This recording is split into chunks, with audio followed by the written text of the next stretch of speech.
में अंजना ओम कश्यप जी कह रही हैं कि दुनिया में केवल दो ही ऐसे धर्म हैं जिनको प्रोजिक्यूट किया जा रहा है, जो खतरे में हैं। पहला उन्होंने कहा यहूदी और दूसरा उन्होंने कहा हिंदू और जो। इस वक्त दुनिया में दो ही समुदाय निशाने पर हैं, हिंदू और यहूदी। हिंदू और यहूदी। क्या 60-70 हजार जो गजा के मुसलमान थे उनके जान की कोई कीमत नहीं है? उन्होंने जोड़ा कि 1 महीने पहले बैसरण घाटी में 26 लोगों की हत्या हुई थी, हालांकि 25 उसमें से हिंदू थे और 1 मुसलमान भी था। तो बैसरण घाटी से जोड़ा उन्होंने कल न्यूयॉर्क में जो एक हत्याकांड हुआ है, जिसमें 2 लोग मारे गए हैं, यारोन लिचिंस्की और उनकी पत्नी सारा मिलिंगनी। ये जो हत्याएं हुई हैं, इसको उन्होंने यहूदियों की हत्या बताया। आज से ठीक 1 महीना पहले पहलगाम में 25 हिंदुओं की हत्या कर दी गई, सिर्फ इसलिए कि वो हिंदू थे। आज अमेरिका की राजधानी वॉशिंगटन डीसी में 2 यहूदी नागरिकों की हत्या कर दी गई, जो इजरायली एम्बेसी में काम करते थे। अगर 70,000 60,000 लोग गजा में मारे जाएं तो इस्लाम खतरे में नहीं है। 2 लोग अगर मार दिए गए अमेरिका में तो यहूदी खतरे में आ गए। या छोटे छोटे बच्चों को मारने की जो बात कर रहे हैं, वो अंजना ओम कश्यप या पूरे गोदी मीडिया को कभी दिखाई नहीं दिया? क्या कभी अंजना ओम कश्यप ने पूछा कि 75 दिन तक लोगों को खाना तक नहीं पहुंचने देना ये एक्ट ऑफ टेरर है कि नहीं है? कभी नहीं पूछा। अंजना ओम कश्यप जी भारत की सीनियर एंकर हैं। पत्रकार तो अब मैं इन लोगों को कहता नहीं, क्योंकि पत्रकारिता वाला काम तो इन लोगों ने बहुत पहले बंद कर दिया है। पहली बात तो यह कि ये लोग, ऐसा लगता है कि ना तो इंटरनेशनल कोई न्यूज़ पढ़ते हैं, ना इंटरनेशनल लीडर्स को फॉलो करते हैं, ना इनके पास इतना टाइम है कि अपना फैक्ट वेरीफाई कर सकें। 4 दिन पहले इनका एक आया था, जिसमें बयान ही मैंने पढ़ा था कि आईएमसी के अंदर इन्होंने कहा था कि एक पत्रकार जब तक फैक्ट चेक ना कर ले उसको न्यूज़ बाहर नहीं लाना चाहिए। और 4 दिन बाद इनका वीडियो आ रहा है जिसमें ये यारोन लिचिंस्की को यहूदी कह रही हैं वाली है। लेकिन थोड़ी देर बाद उनको किसी ने बताया होगा कि भाई ये जो मारे गए वो यहूदी नहीं थे, तो उन्होंने वही पोस्ट एडिट करके जो लिखा उसमें यहूदी गायब कर दिया, ज्यू उन्होंने गायब कर दिया।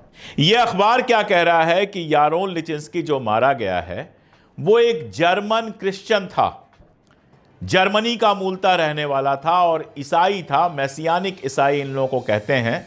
और ये जो था वो ज़ायनिस्ट था, तो यहूदी था ही नहीं। पहली बात तो यही, मैसियानिक था, ज़ायनिस्ट था, एंटी इस्लामिक है, इस्लामोफोबिक था।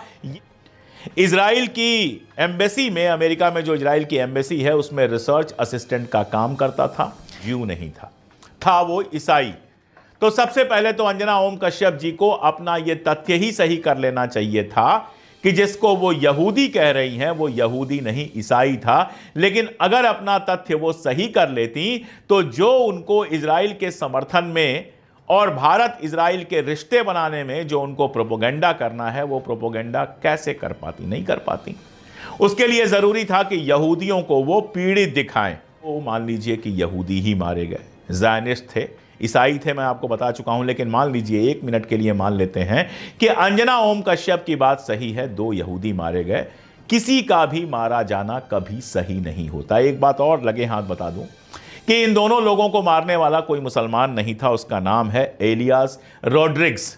31 साल का बंदा है, न्यूयॉर्क का रहने वाला है। और 2-3 दिन पहले उसने एक पूरा टेस्टामेंट लिखा था ट्विटर पे, लंबा चौड़ा, और जिसमें उसने कहा था कि जिस तरह से गजा के अंदर बच्चों को, बूढ़ों को, औरतों को मारा जा रहा है, आम शहरियों को जिस तरह से मारा जा रहा है, इजराइल एक जेनोसाइडल स्टेट है और इसका बदला लेना पड़ेगा। बात करते हैं जरा सी संख्या की, नंबर की बात कर रही हैं। 26 लोग मारे गए बैसरण में, जिसमें 1 मुस्लिम और 25 हिंदू थे।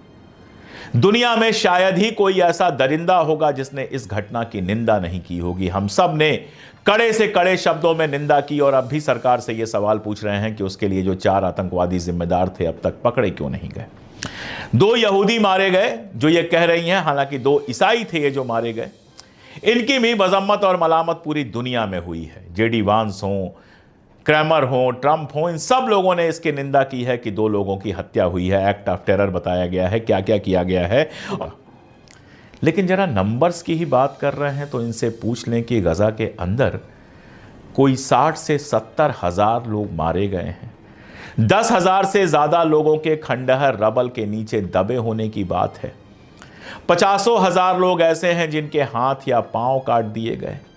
कितनी गर्भवती महिलाएं मारी गईं, गर्भ में बच्चे मार दिए गए, हॉस्पिटल में इलाज कराते हुए लोग मार दिए गए। या 25 अगर हिंदू मार दिए गए तो हिंदू खतरे में आ गए, हिंदुओं के ऊपर हमला इसको बताया जा रहा है। फिर गजा में अगर 70,000 लोग मारे गए हैं, जिसमें बड़ी संख्या 20 से 25,000 की संख्या बच्चों की है, तो इसको मुसलमानों पर हमला क्यों नहीं बताया जाता है? जरा जवाब दें अंजना ओम कश्यप कि इसके पहले कब उन्होंने कोई प्रोग्राम किया है जब इजराइल के प्लेन्स, इजराइल के बम वहां के छोटे छोटे बच्चों पर बम गिरा रहे हैं और यह कहा हो कि यह कायराना हरकत है।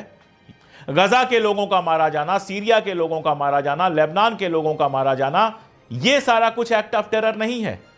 आम शहरियों का इजराइल के अंदर लोगों ने स्वीकार किया है कि जो मारे गए हैं उसमें से 80% से ज्यादा कौन थे? आम लोग थे। यह एक्ट ऑफ टेरर है। आम शहरी, औरतें, बच्चे, बूढ़े, जवान, आम शहरी जिनके हाथ में कोई बंदूक नहीं थी। इजराइल के कितने ही लोगों का बयान इसी चैनल पर मैंने आपको सुनाया है जिसमें वो कहते हुए पाए जा रहे हैं कि एवरी चाइल्ड इन गजा, आप समझ सकते हैं क्या कह रहे हैं, मैं क्या कहूं, कहते हुए भी आंख भरती है। कभी एक बार इन्होंने वो सवाल पूछा जो आज सारी दुनिया पूछ रही है? आज इंग्लैंड की सीनेट के अंदर सवाल उठाए जा रहे हैं कि इजराइल में जो कुछ हो रहा है वो जेनोसाइड है। कनाडा जैसा देश ये कह रहा है कि जो कुछ हो रहा है वो जेनोसाइड जैसा है, इसको रुकना चाहिए। क्या कभी अंजना ओम कश्यप ने पूछा कि 75 दिन तक लोगों को खाना तक नहीं पहुंचने देना ये एक्ट ऑफ टेरर है कि नहीं है? कभी नहीं पूछा। एक बार ये सवाल नहीं उठाया गया कि जो गजा में मारे जा रहे हैं आम लोग, उनकी जिंदगी का क्या? कितने बयानात मैं आपको सुनवा चुका हूं। यह सवाल एक बार नहीं उठा पा रहे हैं कि जिस जमीन पर लोग हजारों साल से रहते हैं उनको इस तरह से निकालने की कोशिश अगर एक्ट ऑफ टेरर नहीं है तो क्या है? क्या मुसलमानों के जान की कीमत, क्या गजा के लोगों के जान की कीमत जीरो है, निगेटिव है, जिससे दुनिया को कोई असर नहीं पड़ता? ये लोग बात करते हैं हिंदू धर्म की। जरा मुझे बताइए, हिंदू धर्म और यहूदी में क्या लेना देना है? आपके यहां तो गो हत्या पाप है, वहां तो गाय आराम से खाई जाती है। इजराइल के हर रेस्टोरेंट में आपको बीफ मिल जाएगा। और इजराइलियों के जो कमेंट हमने ट्विटर पर लगातार पढ़े हैं हिंदुस्तानियों के बारे में, वो बताता है कि वो कितना नफरत करते हैं, कितना गंदा समझते हैं हमें। और अगर जरा सा आप देखिएगा तो इजराइल ने केवल मसाजिद नहीं गिराई हैं, इजराइल ने तो चर्चों को भी गिराया है, ईसाइयों को भी मारा है। यह तो संयोग की बात है कि उस इलाके में हिंदू रहते नहीं हैं। अगर होते तो उनके मंदिर भी गिराए जाते, अगर होते तो उन्हें भी मारा जाता। तब शायद ये बात ये लोग नहीं कह पाते। लेकिन मुसलमानों से नफरत में इतना अंधे हो गए हैं कि दो लोग जो यहूदी भी नहीं थे, क्रिश्चियन थे, इजराइल के सपोर्टर थे, इजराइल की एम्बेसी में काम करते थे, उनके मारे जाने पर तो ये पूरी न्यूज़ बना देते हैं। लेकिन 70,000 लोग गजा में मारे जाते हैं, एक सेकंड की भी न्यूज़ ये चला नहीं पाते हैं।